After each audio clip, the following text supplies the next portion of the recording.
Second প্রসেসে একটা জিনিসকে এখানে আমরা অ্যাভয়েড করেছি, ঠিক আছে। দেখো আগেরটাতে ছিল, আমি সেকেন্ড প্রসেসের কথা বলছি, আগেরটাতে কি করেছিলাম যে n সমান mg মাইনাস এফ হয়, এখানে আমরা জাস্ট কি করব এফ ওয়াইটাকে নেগলেক্ট করব। আচ্ছা, তাহলে n সমান mg, ঠিক আছে। এবার m এর মান 10 জানো, জির মান 9.8, তাহলে আসছে 98। আর ফ্রিকশান কত হবে তাহলে?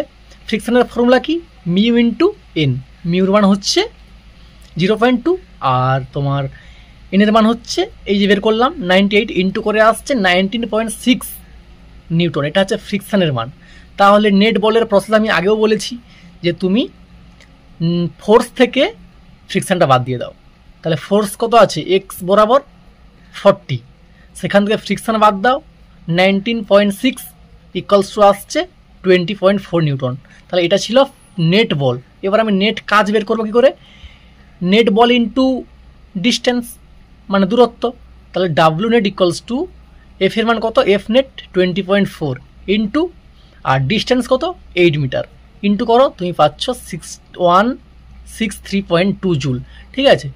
তুমি একদম যদি ওপরের প্রসেস 1 করো তাহলে এটা একদম অ্যাকুরেট অ্যান্সার আসবে। আর যদি অ্যাপ্রক্স বের করতে চাও তাহলে তুমি সেকেন্ড প্রসেসটা ইউজ করে অ্যাপ্রক্স বের করতে পারবে, ঠিক আছে। আমি তো বলবো তুমি ফার্স্ট প্রসেসটাতেই যাও, ঠিক আছে। ওকে, তাহলে আমরা এরপরের ভিডিওতে কোশ্চেন 3 আনছি। টাটা।